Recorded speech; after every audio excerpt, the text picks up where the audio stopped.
देख रहे हैं कल की तैयारी, जहां पर हम आपको अब अगले हफ्ते बाजार में किस तरह से रणनीति बनाकर चलना है इसके नुस्खे बताते हैं। लेकिन चलिए शो की शुरुआत करते हैं ऑन द शो के साथ। बताएंगे आपको अगले हफ्ते कैसे रहेगी बाजार की चाल। डिलीवरी के आईपीओ को जल्द मिलेगी हरी झंडी, किस तरह की रणनीति बनाकर चले निवेशक, और साथ ही अगले हफ्ते के लिए super hit trading ideas VIP shares में।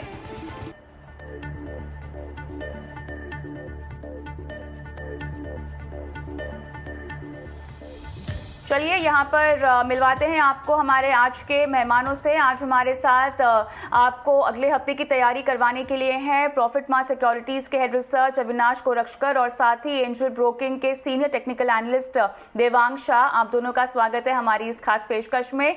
शुरुआत हम करेंगे साफ तौर से जीडीपी के आंकड़ों से, जहां पे सरकार ने जीडीपी के लिए पहले एडवांस एस्टिमेट आंकड़े जारी किए हैं और इसके मुताबिक वर्ष 2021-22 में भारत की अर्थव्यवस्था 9.2% की रफ्तार से आगे बढ़ेगी, जो कि वित्त वर्ष 2021 में 7.3% की गिरावट में थी। हालांकि ये आरबीआई और आईएमएफ दोनों के 9.5% के अनुमान से कम है। अविनाश जी, आपका टेक पहले यहाँ पर आरबीआई के अनुमान से तो कम आंकड़े दिखाई दे रहे हैं आते हुए। बिल्कुल। इनफैक्ट कविता, नंबर्स थोड़े से आरबीआई के टारगेटेड नंबर से काफी कम है, लेकिन मुझे लग रहा है कि जैसे जैसे आगे साल बढ़ेगा, मेरे ख्याल से जो जीडीपी का ग्रोथ होगा उससे कहीं ज्यादा मैं समझता हूँ कि जो मैक्रो फैक्टर्स है, जैसे कि रुपया, क्रूड ऑयल के प्राइसेस, ये जो हेडविंड्स है वो काफी इंपॉर्टेंट रहेंगे। ओवरऑल जो नंबर है वो मोरलेस मार्केट्स इसको पचा लेगा, लेकिन जो हेडविंड्स है स्पेशली क्रूड को लेके, करेंसी को लेके, यहाँ पे डेफिनेटली मार्केट्स में थोड़ी बहुत कॉशियसनेस है। तो मुझे लग रहा है कि आने वाले महीनों में हमको थोड़ी सी और क्लैरिटी आएगी, but definitely on the face of it ये नंबर्स थोड़े से डिसअपॉइंटिंग है, लेकिन मुझे नहीं लग रहा है कि इससे कोई मार्केट्स में कोई बड़ी नेगेटिविटी या कोई पैनिक सेल ऑफ इस नंबर्स के कारण आपको देखने को मिले। बिल्कुल, लेकिन चलिए यहाँ पे, क्योंकि आपने बाजार की चाल का जिक्र भी किया है जो कि हम आने वाले दिनों में देख सकते हैं, उससे पहले आज जो हफ्ता खत्म हुआ है, साल का पहला कारोबारी हफ्ता, उतार चढ़ाव के बाद हमने देखा कि निफ्टी 17,800 के पार बंद हुआ है और सेंसेक्स भी 143 अंक चढ़कर 59,745 पर बंद हुआ है। मिड कैप और निफ्टी बैंक में आज हमने तेजी देखी है, लेकिन क्या कुछ हलचल रही आज के कारोबार में? तमाम डिटेल्स दे रही है हमारी सहयोगी पूजा त्रिपाठी। जी, आज की अगर प्रदर्शन की बात करें तो कल की कमजोरी के बाद आज रिकवरी देखी गई है और दिन भर के उतार चढ़ाव के बाद आज बाजार ने जो क्लोजिंग दी है वो हरे निशान में दी है। अगर निफ्टी की बात करें तो 17,800 के ऊपर क्लोजिंग दिखी है। सेंसेक्स ने 142 अंक ऊपर क्लोजिंग दी और बैंक निफ्टी की भी अगर बात करें तो 250 अंक ऊपर बैंक निफ्टी भी क्लोज हुआ था। सबसे ज़्यादा तेज थे आज oil and gas share, pharma, consumer शेयरों में, ऑयल एंड गैस शेयरों में अच्छी तेजी थी, वहीं फार्मा और कंज्यूमर गुड्स शेयरों में आज दबाव देखने को मिला। आज मिड कैप शेयरों में भी काफ़ी अच्छी तेजी थी और अगर ब्रॉड एनालिसिस की से कंपेयर करें तो मिड कैप और स्मॉल कैप इंडेक्स में आज काफ़ी ज़्यादा एक्शन देखने को मिला उनकी तुलना में। निफ्टी गेनर्स की बात करें तो Grasim, ONGC, Hindalco, HDFC life, यहाँ पर तेजी थी। गिरने वाले शेयरों में MNM, Bajaj Finserv, Bajaj finance, LNT, ये कुछ ऐसे स्टॉक्स थे जहां पर की गिरावट देखी गई है।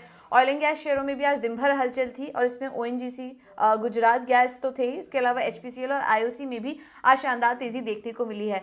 आईटी स्टॉक्स में भी जो मिड कैप के आईटी स्टॉक्स थे वहां पर काफी अच्छा एक्शन दिखा और आखिरी कुछ घंटों में अच्छी बाइंग भी वहां पर देखी गई है। केपीआईटी टेक तो दिन भर ही तेजी में था, इसके अलावा HCL info, Vakrangee, data matrix, यहाँ पर भी अच्छी तेजी देखने को मिली है। अब आते हैं मिड कैप के कुछ स्टॉक्स पर। तो मिड कैप में चढ़ने वाले शेयरों पर अगर नजर डालें तो oil India, page industries, NBFC stocks में भी अच्छी तेजी हम देख रहे हैं और इसमें एयू स्मॉल फाइनेंस में अच्छी तेजी थी। एनबीएफसी और बैंकिंग स्टॉक्स में भी अच्छी तेजी थी और यहाँ पर एयू स्मॉल फाइनेंस बैंक में अच्छी तेजी देखने को मिली और इसके बाद जीएसपीएल भी आज मजबूती के साथ कारोबार कर रहा था। मिड कैप में गिरने वाले शेयरों में भी जो स्टॉक्स थे उसमें जीएमआर इंफ्रा में गिरावट थी, उसके बाद कोफोर्ज, यूनियन बैंक और बीईएल, ये कुछ स्टॉक्स थे जो कि आज दबाव के साथ कारोबार कर रहे थे। चलिए, तो ये रहा आज का बाजार का राउंड अप, लेकिन पूरा हफ्ता बाजार का कैसा रहा और इस हफ्ते के तर्ज पर अगला हफ्ता किस तरह हम बाजार में गुजरता हुआ देख सकते हैं। देवांग, मैं आपके पास आऊंगी। देखिए, जिस तरह से हमने बाजार में ट्रेंड देखा है, निफ्टी लगभग बैंक निफ्टी अगर हम देखें तो 6% के आसपास चढ़ा है, निफ्टी में 2% की बढ़त आई है। चार्ट्स में किस तरह से आपको आने वाले हफ्ते में तेजी दिखाई दे रही है, क्योंकि अपर लेवल पर अभी भी एक तरह का रेस्ट्रिक्शन है, अगर हम निफ्टी को देखें उसे नहीं तोड़ पा रहा है। अपसाइड क्या है, डाउनसाइड क्या है, और क्या आपको चार्ट में कंसोलिडेशन, जो कि एक हेल्दी कंसोलिडेशन भी हम कह सकते हैं, वो आता हुआ दिखाई दे रहा है अगले हफ्ते के ट्रेंड के लिहाज से? ओवरऑल निफ्टी की बात करें तो हमने देखा कि एक सपोर्ट लेवल से काफी अच्छा हमें रिबाउंड देखने मिला। ओवरऑल जो lower top lower bottom chart formation था उसको भी निफ्टी ने ब्रेक किया है, तो आने वाले डेफिनेटली वॉलेटिलिटी इंटैक्ट है, पर हमें लगता है कि 18,000 का जो जोन है वहां तक निफ्टी आ सकता है। यहाँ पे स्टॉप लॉस रखना चाहिए 17,750 के अराउंड, एक स्टॉप लॉस रखना चाहिए निफ्टी के अंदर। अविनाश, मुझे बताएं अब बाजार के लिए अहम ट्रिगर्स अगले हफ्ते के लिहाज से क्या होंगे? मैं यहाँ पे स्टॉक स्पेसिफिक या सेक्टर स्पेसिफिक एक्शन की बात नहीं कर रही हूँ, लेकिन लिक्विडिटी को लेकर अभी भी कंसर्न्स हैं। हमने देखा कि जो फेड की हॉकिश स्टैंड मिनट्स में आती हुई दिखाई दी है कि स्टिमुलस वापस लेंगे, कहीं ना कहीं कुछ और लिक्विडिटी ओमिक्रॉन को देखते हुए, स्टिमुलस पैकेज ओमिक्रॉन को देखते हुए भी देने की बात आ रही है। ओवरऑल लिक्विडिटी को लेकर आपका आकलन क्या कहता है, और क्या एफआईआईज की जिस तरह से खरीदारी हम बढ़ते हुए देख रहे हैं, वापस आती हुई देख रहे हैं, उसमें इजाफा होगा? कविता, मुझे लग रहा है कि डेफिनेटली पहले हफ्ते में तो एफआई की अच्छी बाइंग हमने देखी है, लेकिन इसको सस्टेन करने के लिए मुझे लग रहा है कि शायद हमको और एक थोड़ा सा समय देखना पड़ेगा, क्योंकि जो यूएस फेड की कमेंट्री है उन्होंने क्लियरली कहा है कि टेपरिंग डेफिनेटली 2022 में शुरू होगा, 2 इंटरेस्ट रेट हाइक भी आएंगे। अभी जो मसला है वो इम्पोर्टेंट ये है कि कितना बड़ा टेपरिंग आएगा और कब आएगा, तो ये मार्केट्स क्लोजली वॉच करेगी। तो ये कहना मुश्किल है कि आने वाले हफ्ते में एफआईएस का फ्लो पॉजिटिव रहेगा या नेगेटिव रहेगा। थोड़ा बहुत इन्फ्लोज आएगा, बट जब भी टेपरिंग अनाउंस होगा तभी आपको काफी बड़ी मात्रा में आउटफ्लो भी देखने को मिलेंगे। और मार्केट को जो अभी आने वाले हफ्ते में जो बज में लगेगा वो बेसिकली तिमाही रिजल्ट्स होंगे।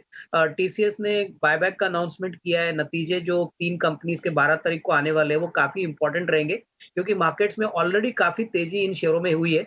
तो नंबर्स उम्मीद से बेहतर अगर आते हैं तो ही यहाँ पे और थोड़ी रीरेटिंग होगी, बट अदरवाइज मुझे लग रहा है कि ये कॉर्पोरेट रिजल्ट सीजन का महीना है और यहाँ पे आपको बहुत सारे stock specific moves, quarterly numbers और बिजनेस अपडेट्स जो आते हैं उसके हिसाब से स्टॉक स्पेसिफिक एक्टिविटी काफी देखने को मिलेगी। तो मेरे ख्याल से स्टॉक स्पेसिफिक एक्टिविटी पे ही फोकस करिए। इंडेक्स मुझे लग रहा है कि शायद थोड़ा सा इस लेवल पे कंसोलिडेट होगा। चलिए, आपको भी लग रहा है कंसोलिडेशन का एक माहौल यहाँ पर आता हुआ दिखाई देगा बाजार में, लेकिन हमने कुछ जानकारों से भी बात की है जिनकी क्या राय है आपको बताते हैं। तो इस कड़ी में मोतीलाल ओसवाल के को फाउंडर रामदेव अग्रवाल के मुताबिक 2022 का ये साल बेहतर रिटर्न वाला साल हो सकता है, लेकिन 2021 की तरह बम्पर साल नहीं रहेगा। और उन्होंने ये भी कहा है कि कई ग्रोथ लीडिंग कंपनियों में भी गिरावट देखने को मिल सकती है। बाजार और कंज्यूमर टेक कंपनियों में उनका क्या कुछ कहना है, आइए आपको सुनाते हैं। देखिए, ऐसा तो हम तो ऑप्टिमिस्टिक रहते हैं हमेशा। अच्छा ही रहेगा, साल तो अच्छा ही रहेगा, लेकिन जो बम्पर जो बात हुई 21 में उसके चांस कम है, क्योंकि पूरी दुनिया जो है इन्फ्लेशन और जो करंट जो प्रॉब्लम्स हैं, सप्लाई साइड चैलेंज या इन्फ्लेशन के प्रॉब्लम्स हैं, उससे जूझ रही है। तो पूरा स्टिमुलस विड्रॉ होगा, फिर उसके बाद वो रेट राइज आएगा, फिर लिक्विडिटी कम करेंगे, तो पता नहीं क्या क्या करेंगे। जनरली फाइटिंग द इन्फ्लेशन वो इक्विटीज के लिए बहुत अच्छा नहीं होता है। मतलब रेट राइज करेंगे तो थोड़ा सा पी मल्टीपल्स गिरने के चांस है। तो ग्रोथ कंपनीज के जो वैल्यूएशन जो अनाप शनाप है अभी, क्योंकि आप 2026, 2027, 2030 के आप अर्निंग्स को आप डिस्काउंट कर रहे हो, तो वो उसमें काफी अंतर पड़ेगा। और उसी कारण से जो ग्रोथ कंपनीज हैं तो which are leading the pack, उसमें काफी करेक्शंस आ सकते हैं। चलिए, इसके अलावा सीआईआई के प्रेसिडेंट और टाटा स्टील के एमडी टीवी नरेंद्रन का कहना है कि अगर ओमिक्रॉन 1 या 2 महीने में कम होता है तो 2022 काफी शानदार साल रह सकता है। I think the ingredients are there. Omicron and wave 3 is something which is obviously disturbing the sentiment a bit. But the general sense is it will spread faster, but it will be milder. And if we can get out of this in the next month or two, then I think we are well set for a good year. The impact of all the investments that the government is making on infrastructure should start bearing fruit. And globally also the investments that multiple countries are making in the recovery should help us as well. So yes, there's no reason to expect that 2022 cannot be a great 2022. Devang, आपके पास मैं आना चाहूंगी। Banking क्षेत्र और Nifty bank ने काफी हद तक बाजार की तेजी को इस हफ्ते लीड करते हुए हमने देखा है। अगले हफ्ते के लिहाज से क्या लेवल्स अहम हो सकते हैं बैंक निफ्टी के लिए? बैंक निफ्टी फ्यूचर की बात करें तो यहाँ पर भी हमने देखा कि एक अच्छा खासा ब्रेकआउट देखने मिला बैंक निफ्टी के अंदर। तो रेजिस्टेंस लेवल हमें लगता है कि 38,300 38,500 वहाँ तक बैंक निफ्टी आने वाले सेशन में जा सकता है। और यहाँ पे जो सपोर्ट जोन है बैंक निफ्टी का 37,500 एक सपोर्ट जोन है बैंक निफ्टी फ्यूचर के लिए। उसको बोल LIC की रीड जी, आपसे मुझे ये पूछना है, जैसे कि आज हमने देखा कि मिड कैप स्मॉल कैप में थोड़ी सी हलचल दिखाई दी है। बाकी कारोबारी सत्र में भी इतना कुछ खास जोश हमें मिड कैप स्मॉल कैप में नहीं दिखाई दिया है। अभी अगले हफ्ते से तिमाही नतीजे आने शुरू हो जाएंगे। किस तरह की हलचल मिड कैप स्मॉल कैप में हमें एक्सपेक्ट करनी चाहिए?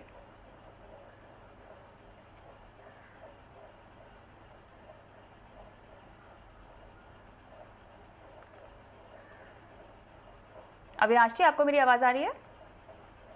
मुझे लग रहा है कि कविता, मिड कैप्स और जो छोटी तिमाही जो मझोले शेयर है, यहाँ पे हमको लग रहा है कि एक्शन आपको स्टॉक स्पेसिफिक ही देखने को मिलेगा। मेरे ख्याल से पहले मूव में जो फ्रंटलाइन कंपनीज है, जैसे कि बैंक्स है, IT कंपनीज है, कैपिटल गुड्स की कंपनीज है, वहां पे मुझे लग रहा है कि ज्यादा फोकस और एक्शन रहने की उम्मीद रहेगी। छोटी कंपनीज में जो इंफ्रा एंसिलरीज है, वहां पे आपको नजर रखनी है। मुझे लग रहा है कि काफी हद तक अभी भी मार्केट्स में ऐसा अनुमान है कि फ्रंटलाइन कंपनीज आपको तीसरी तिमाही में नतीजे और अच्छे दिखाएंगे। तो मेरे ख्याल से मिड कैप कंपनीज में गिने चुने कंपनीज जरूर नंबर्स अच्छी दिखाएंगे, लेकिन ज्यादा जो पॉजिटिव नंबर्स दिखाने वाले की जो कंपनीज होगी वो फ्रंटलाइन में ही आएगी, जो बड़ी मार्केट कैप वाली कंपनी है। तो मुझे लग रहा है कि निवेशकों को थोड़ा सा इंतजार करना चाहिए। Q3 के नंबर्स आने के बाद जो मैनेजमेंट की कमेंट्रीज रहेगी, ऑर्डर बुक पे जो डिमांड आउटलुक रहेगा, वो मेरे ख्याल से काफी इंपॉर्टेंट रहेगा। तो उस पॉइंट ऑफ व्यू से आपको जब तक नतीजे नहीं आते तब तक कोई जल्दबाजी नहीं करनी। बट हाँ, हो सकता है कि गिने चुने कंपनीज में यहाँ नतीजे अच्छे आए, लेकिन ज्यादातर बड़ी कंपनीज में हमको लग रहा है कि जो अर्निंग्स की मोमेंटम है वो आपको अच्छी सी तेजी से देखने को मिलेगी, क्योंकि काफी कंपनीज ने अच्छे बिजनेस अपडेट्स दिए और इसका अनुमान हमको तीसरे तिमाही के नंबर्स में जरूर देखने को मिलेगा। अविनाश जी, आपसे ही एवेन्यू सुपरमार्ट के नतीजे जो कि आने वाले हैं उस पर मैं बात करूंगी आगे, लेकिन उससे पहले अनुमान क्या कहता है? हमारी सहयोगी विनी मोतीवाला लेके आई हैं एवेन्यू सुपरमार्ट के नतीजों का अनुमान। सुन लेते हैं एक बार। एवेन्यू सुपरमार्ट अपने Q3 FY22 के नंबर्स पोस्ट करने वाला है। वहाँ पे हम लोग एक्सपेक्ट कर सकते हैं अराउंड 22% ग्रोथ रेवेन्यू में, प्रॉफिटेबिलिटी में ग्रोथ होगी 25% की अराउंड, और मार्जिन्स की एक्सपेंशन होगी अराउंड 30 बेसिस पॉइंट की। तो जो मेनली देखा जाएगा ये क्वार्टर काफ़ी नियर नॉर्मल क्वार्टर है, क्योंकि लेसर रिस्ट्रिक्शंस थे Q3 में और फेस्टिव पीरियड भी था जो एड करेगा, जिसने एड किया है ओवरऑल कंपनी के जो जनरल मर्चेंडाइज सेल्स है उसको। नाउ ये जनरल मर्चेंडाइज सेल्स है उसकी काफ़ी हायर मार्जिन होती है, तो ये अगर अच्छे जाते हैं तो ऑब्वियसली ओवरऑल मार्जिन्स को भी ये सपोर्ट करता है। इसीलिए ग्रॉस मार्जिन्स हम लोग एक्सपेक्ट करें इस इंप्रूव्ड मिक्स से काफ़ी बेनिफिट होगा ग्रॉस मार्जिन्स को भी, और ऑपरेटिंग लेवरेज जो है, गेन्स जो है कंपनी की, वो भी सपोर्ट करेगी ओवरऑल मार्जिन्स को। नाउ यहाँ पॉजिटिव सरप्राइज जो आ रहा है ये टाइम वो है स्टोर एडिशन। काफ़ी हेल्दी स्टोर एडिशन गया है, तो उसकी वजह से जो एक्सपेंसेस होते हैं वो भी बढ़ जाते हैं, तो वो कभी कभी इम्पैक्ट करता है मार्जिन्स को। तो वो जो मार्जिन्स की एक्सपेंसेस है न्यू स्टोर एडिशन की, वो सेट ऑफ हो जाएगी ऑपरेटिंग लेवरेज गेन से, और इसीलिए 30 बेसिस पॉइंट की एक्सपेंशन हम लोग एक्सपेक्ट करेंगे मार्जिन्स में। उसके अलावा सेम स्टोर सेल्स ग्रोथ भी एक्सपेक्ट कर रहे हैं 12% पे अकॉर्डिंग टू मक्वायरी की रिपोर्ट। तो देखेंगे ओवरऑल कैसे जा रही है, कॉमेंट्री क्या आ रही है फुटफॉल्स पे, कंज्यूमर डिमांड ट्रेंड्स पे, केसेस इंक्रीज हो रहे हैं तो फुटफॉल्स कैसे पैन आउट होगी, ये इंपॉर्टेंट है, और ये फैक्टर्स हम लोग देखेंगे डीमार्ट के अर्निंग्स में। चलिए अविनाश, बताएं आपका अनुमान क्या कहता है डीमार्ट के नतीजों को लेकर? आई थिंक मैं समझता हूँ, देखिए अगर 22% की टॉप लाइन ग्रोथ आती है, मार्जिन में 30 बेसिस पॉइंट्स का इजाफा आता है, तो मार्केट्स को डेफिनेटली ये रिजल्ट्स काफी अच्छे लगेंगे। इनफैक्ट फेस्टिवल क्वार्टर था तो ऑब्वियसली वॉल्यूम भी काफी स्ट्रांग रहेगा, लेकिन जो आने वाला क्वार्टर है स्पेशली जनवरी से, वहां पे मार्केट सुनना चाहेगी मैनेजमेंट की कमेंट्री की आगे चल के स्टोर एडिशंस कैसे रहेंगे, सेम स्टोर ग्रोथ क्या रहेगा, क्योंकि अगर ये ओमिक्रॉन का वायरस कम से कम 2-3 महीने के लिए चलता है तो डेफिनेटली जो लोकल मूवमेंट है वहां पे थोड़े बहुत रिस्ट्रिक्शंस ऑलरेडी आ चुके हैं। तो मेरे ख्याल से आई थिंक ये कमेंट्री काफी इंपॉर्टेंट रहेगी, और ऑब्वियसली आने वाले साल के लिए क्या स्टोर एडिशंस रहेंगे, क्या आउटलुक रहेगा, ये सब जानने के बाद मेरे ख्याल से स्टॉक में एक डायरेक्शनल ट्रेंड आपको देखने को मिलेगा। बट मोटा मोटी आई थिंक नंबर्स अच्छे आने की उम्मीद है, तो स्टॉक में एक थोड़ा सा अप ट्रेंड देखने को मिलेगा। बट ओवरऑल आउटलुक और जो कोविड का रिलेटेड इम्पैक्ट है वो मार्केट्स मैनेजमेंट के पॉइंट ऑफ व्यू से सुनने की चेष्टा करेगा, तो ये काफी इंपॉर्टेंट रहेगा। देवांग, कोई स्टॉक में एक्शन लिया जा सकता है नतीजों के बाद? सी डेफिनेट, और अगर हम डिमांड की बात करें तो यहाँ पे कंसोलिडेशन जोन में स्टॉक ओवरऑल, अगर जब तक डिमांड 4780 एक स्ट्रॉन्ग रेजिस्टेंस है, तब तक ये लेवल को क्रॉस नहीं करता है तब तक अवॉइड करने की सलाह रहेगी। सपोर्ट की बात करें तो 4640 एक स्ट्रॉन्ग सपोर्ट जोन है पर्टिकुलर डिमांड के लिए।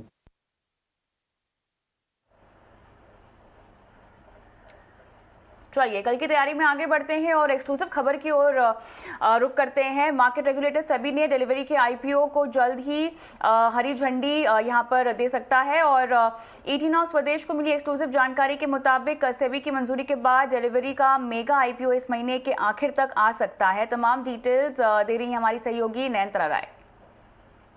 आज हम आपके लिए एक एक्सक्लूसिव खबर लाए हैं प्राइमरी मार्केट से, और ये है डिलीवरी के आईपीओ के ऊपर। डिलीवरी का जो आईपीओ है ऑलमोस्ट $1 बिलियन का है, और हमें सूत्रों ने बताया है कि मार्केट रेगुलेटर सेबी इस आईपीओ को ग्रीन सिग्नल को अप्रूवल किसी भी मोमेंट दे सकते हैं। बैंकर सोच रहे थे कि वो कल आएगा अप्रूवल, लेकिन वो नहीं हुआ, लेकिन वो आज भी आ सकता है, वरना लेटेस्ट बाय मंडे जनवरी 10। ये हमारे को खबर सूत्रों ने बताया है। और अब बात करते हैं कि ये आईपीओ का क्या टाइमलाइन हो सकता है, मतलब लिस्टिंग का क्या टाइमलाइन हो सकता है। और सूत्र हमको बता रहे हैं कि वो डिलीवरी का लिस्टिंग शायद इसी महीने हो जाए। डिलीवरी का जो आईपीओ रोड शोज हुए हैं बहुत ही सक्सेसफुल हुए हैं, काफ़ी रोबस्ट डिमांड भी है, और तो वो यही सोच रहे हैं कि शायद टेक स्टॉक्स नैस्डैक में उनकी बिक्री हो रही या ना हो रही हो, डिलीवरी का प्लान है कि वो इसी महीने अपना आईपीओ कर लें। डिलीवरी का जो सबसे बड़ा शेयर होल्डर है वो है सॉफ्ट बैंक। आपको याद होगा कि सॉफ्ट बैंक पेटीएम के भी एक बहुत बड़े शेयर होल्डर्स थे, और हमको यही बताया जा रहा है कि शायद आप फाउंडर्स की बात करें, बैंकर्स की बात करें, या सॉफ्ट बैंक जो सबसे बड़े शेयर होल्डर हैं जानते हैं कि प्राइसिंग इतना ही ज़रूरी होगा, तो वो काफ़ी वैल्यू भी टेबल में छोड़ेंगे आईपीओ के समय। सब देखते हैं कि ये कैसे होता है। और आप सबको याद दिला दूं दर्शकों को कि ये जो आईपीओ का साइज़ है 7,640 करोड़ रुपीस, मतलब हम ऑलमोस्ट $1 बिलियन की बात कर रहे हैं। इसमें से 5,000 करोड़ जो है वो फ्रेश इशू से है। वो भी एक बहुत बड़ा लेसन था ना 2021 में कि OFS ज़्यादा है, फ्रेश इशू कम है, तो ये अलग है। और तो क्या करेगा डिलीवरी इतने सारे पैसों के साथ, इतना सारा पैसों के साथ? 2500 करोड़ तो ऑर्गेनिक ग्रोथ के लिए होगा, 1500 करोड़ M&As इन्वेस्टमेंट्स, बाकी जनरल पर्पस। तो हम ईटी नाउ स्वदेश में सेबी वेबसाइट को काफ़ी देख रहे हैं कि कब आएगा वो फॉर्मल अप्रूवल। एक्सक्लूसिव खबरों के लिए देखते रहिए हमें। चलिए इसके आगे एक और इम्पॉर्टेंट अपडेट जो कि दर्शकों को देनी है। LIC के आईपीओ को लेकर FM ने बैठक की है, और बैठक में दीपम सचिव, वित्त मंत्रालय और LIC के अधिकारी भी शामिल हुए हैं। अधिकारियों ने वित्त मंत्री को अभी तक के प्रोग्रेस की अपडेट भी दी है। तो एक बार फिर से LIC का आईपीओ खबरों में आता हुआ दिखाई दे रहा है, और जल्द ही इस पर कोई फैसला अगर आता है तो हम इस पर आपको लगातार अपडेट देते रहेंगे। लेकिन चलिए आगे बढ़ते हैं और हमारे मेहमानों से एक बार फिर से जुड़ते हैं, बाजार की चर्चा करते हैं। अब ओवरऑल नतीजों का क्योंकि ट्रेंड शुरू हो जाएगा अविनाश जी अगले हफ्ते से, मुझे ये बताएं कि आईटी में अगर हमें कोई रणनीति बनानी हो, क्योंकि शुरुआत इन्हीं से होने वाली है नतीजों की, तो किस में नज़र होगी आपकी और किन लेवल्स पर एंट्री करने का मौका है? मुझे लग रहा है कि देखिए जो सबसे बड़ा काउंटर आईटी में रहेगा वो TCS रहेगा। आज ही खबर मिली है कि TCS बायबैक अनाउंस करेगा, मेरे ख्याल से डिविडेंड तो अच्छा आएगा ही, क्योंकि इन्होंने तीसरी क्वार्टर के लिए इंटरिम डिविडेंड की अनाउंसमेंट ऑलरेडी की है। मुझे लग रहा है कि बायबैक करीबन 4100 के करीब आने की उम्मीद रहेगी और काफ़ी कैश कंपनी के पास है। सबसे बड़ी बात मार्केट ये भी देखना चाहेगी कि क्लाउड और डिजिटल सेगमेंट्स में क्या ग्रोथ हुई है, क्या किस प्रकार के नए ऑर्डर विन्स आए हैं और ओवरऑल डिमांड आउटलुक और मार्जिन आउटलुक कैसा है। तो मुझे लग रहा है कि अगर टीसीएस ने नंबर्स बहुत ही बेहतरीन दिखाए तो पूरे आईटी सेक्टर में आपको एक रब ऑफ देखने को मिलेगा। तो मेरे ख्याल से मैं टीसीएस के नंबर्स क्लोजली वॉच करूंगा, not only from the operational point of view but even buyback के पॉइंट ऑफ व्यू से, जो काफी समय के बाद आया है। और मुझे लग रहा है निवेशकों को ये बात डेफिनेटली नजरअंदाज नहीं करनी चाहिए। तो टीसीएस में अगर 4100 के करीब या उसके ऊपर अगर बायबैक प्राइस आती है तो definitely short to medium term में आपको काफी अच्छी तेजी देखने को मिल सकती है। देवांग, आपकी क्या राय है? अगर आईटी सेक्टर की बात करें, डेफिनेटली टीसीएस में अगर देखा जाए तो higher top higher bottom chart structure में कल स्टॉक में एक रिवर्सल कैंडलस्टिक पैटर्न फॉर्मेशन हुआ है, तो यहाँ पे टीसीएस में बाय करने की सलाह रहेगी। स्टॉप लॉस यहाँ पे रखना चाहिए 3770 का, 3950 के अराउंड जो वहां तक स्टॉक जा सकता है टीसीएस। अच्छा अविनाश जी, हम मेटल्स पे चर्चा कर लेते हैं थोड़ी। क्या नियर टर्म में मेटल्स में आपको लगता है कि थोड़ी सी स्टीम कम रह सकती है?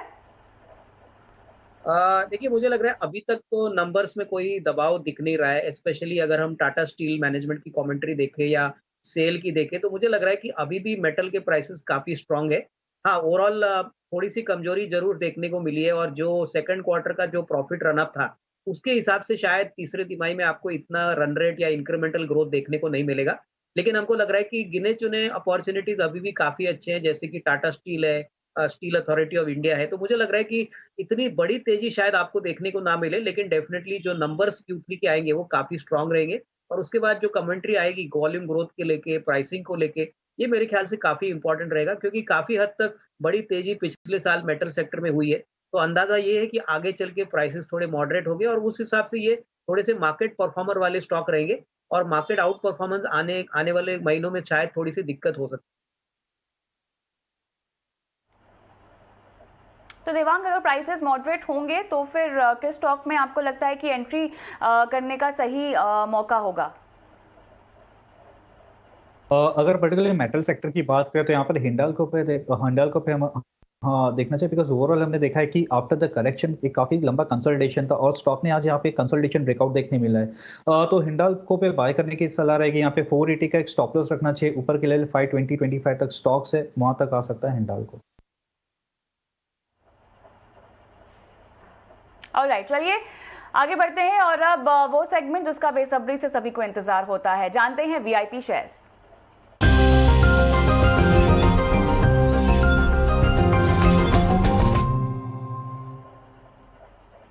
अविनाश जी, आपने वीआईपी शेयर्स की लिस्ट में किनको चुना है? कविता, मेरे पास दो शेयर है। एक तो एक ऑटो एंसिलरी कंपनी है जिसका नाम है अमरा राजा बैटरीज। ये कंपनी में हमको इसलिए थोड़ी सी पॉजिटिविटी दिख रही है क्योंकि कंपनी ने बहुत बड़े प्लान्स इलेक्ट्रिक व्हीकल बैटरीज को लेके अनाउंस किए हैं। ऑलरेडी कंपनी एक बहुत ही डोमिनेंट प्लेयर है जो सारे सेगमेंट्स को अपने प्रोडक्ट सप्लाई करती है, OEM as well as replacement market के लिए। कंपनी की बैलेंस शीट देखें तो कर्जा मुक्त बैलेंस शीट है, कैश काफी कंपनी के पास है और मुझे लग रहा है कि इस साल को अगर हम छोड़े FY22 के लिए तो FY23 में वापस वॉल्यूम ग्रोथ और वैल्यू अपसाइड आने की अच्छी पॉसिबिलिटी रहेगी। तो यहाँ पे काफी निचले लेवल पे स्टॉक मिल रहा है 625-630 पे और हमको लग रहा है कि साल भर का नजरिया कोई लेता है तो करीबन 750-760 का टारगेट प्राइस यहाँ पे पॉसिबल लग रहा है। दूसरा स्टॉक जो मुझे पसंद है वो एक MNC कैपिटल गुड्स प्लेयर है जिसका नाम है KSB लिमिटेड। KSB एक जर्मन MNC कंपनी है जो बेसिकली पंप्स और वाल्व्स में स्पेशलाइज करती है और काफी कोर सेक्टर्स को जैसे water, waste management, irrigation, fertilizers को केटर करती है। इनफैक्ट न्यूक्लियर पंप्स भी बनाने वाली ये एकमात्र इंडिया की कंपनी है। कंपनी की ऑर्डर बुक करीबन 1800 करोड़ है और इस साल दैट इज दिसंबर 21 में कम से कम 40 रुपए की अर्निंग कंपनी रिकॉर्ड करेगी। आने वाले 1.5-2 साल के लिए ऑर्डर बुक अच्छी है, आउटलुक अच्छा है, तो हमको लग रहा है कि ये एक डेफिनेटली अच्छा वैल्यू पिक साबित होगा। करीबन साल भर की बात करें तो 1470-1475 का टारगेट प्राइस लेके इसको खरीदा जा सकता है। चलिए देवान, आपके वीआईपी शेयर्स? यहाँ पे एफएमसीजी स्टॉक में ब्रिटानिया, ओवरऑल देखा जाए तो ब्रिटानिया में एक रिवर्सल पैटर्न देखने मिला है, डबल बॉटम चार्ट फॉर्मेशन देखने मिला है डेली चार्ट पे। हमें लगता है कि ब्रिटानिया में और भी अपसाइड इंटैक्ट है। यहाँ पे खरीदने की सलाह है कि स्टॉप लॉस रखना चाहिए 3660 का, टारगेट है 3860। नेक्स्ट स्टॉक है सीमेंट सेक्टर के अंदर। हमने देखा कि पास्ट फ्यू डेज में काफी एक अच्छा हमें बाउंस बैक देखने मिला है सीमेंट सेक्टर के अंदर। यहाँ पे एक सीमेंट सेक्टर में अंबुजा सीमेंट हमारी प्रेफरेंस रहेगी। यहाँ पे खरीदने की सलाह रहेगी अंबुजा सीमेंट। स्टॉप लॉस रखने हैं 383 का, टारगेट है 421। चलिए, इसी के साथ शो को समाप्त करने का अब समय आ गया है। अविनाश आपका, दिव्यांग आपका बहुत बहुत धन्यवाद, आपने दर्शकों को गाइड किया। मुझे भी इसी के साथ इजाजत दें, लेकिन हाँ, सुरक्षित रहें, अपनों और अपनों का ख्याल रखें और कोविड प्रोटोकॉल को फॉलो करें। नमस्कार।